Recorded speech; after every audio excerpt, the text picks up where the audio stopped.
ఏ తత్వానికి ఎక్కడ స్ట్రెస్ గురవుతారు. Because according to me 8 kinds of personalities ఉన్నాయి. ఇది నేను పాస్ట్ 10 years రీసెర్చ్ చేసింది. ఈ 8 రకాలు పర్సనాలిటీస్ ఒక్కొక్క టైప్ ఆఫ్ స్ట్రెస్ ఉంటుంది.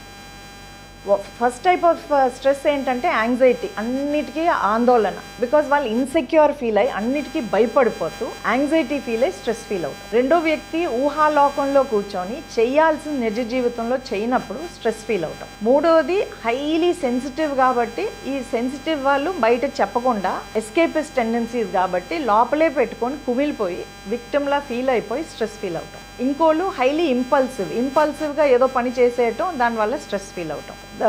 ఐదో variety is actually problematic case. వాళ్ళకి అన్నీ తెలుసు, జ్ఞాని టైప్ ఆఫ్ మైండ్ సెట్, కానీ వాళ్ళు నిర్ణయం తీసుకోలేరు. ఎవరేమనుకుంటారు, అవమానం చాలా సీరియస్ ఇంపార్టెంట్ వీళ్ళకి. సో ఈ అవమానం ఫీల్ అయ్యని వాళ్ళు అందరూ ఏమనుకుంటారు, వీళ్ళేమనుకుంటారు. సో దానివల్ల సొసైటల్ స్ట్రెస్ ఎక్కువ.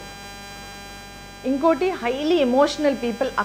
ప్రతి పాయింట్ వాళ్ళ బ్రెయిన్లో కనెక్ట్ చేసుకొని హైలీ ఎమోషనల్ అయిపోతారు.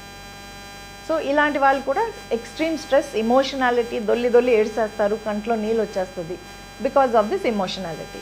And the last kind is anger. ఈ కోపం వచ్చింది అంటే ఫాస్ట్గా యాక్షన్స్ జరుగుతాయి.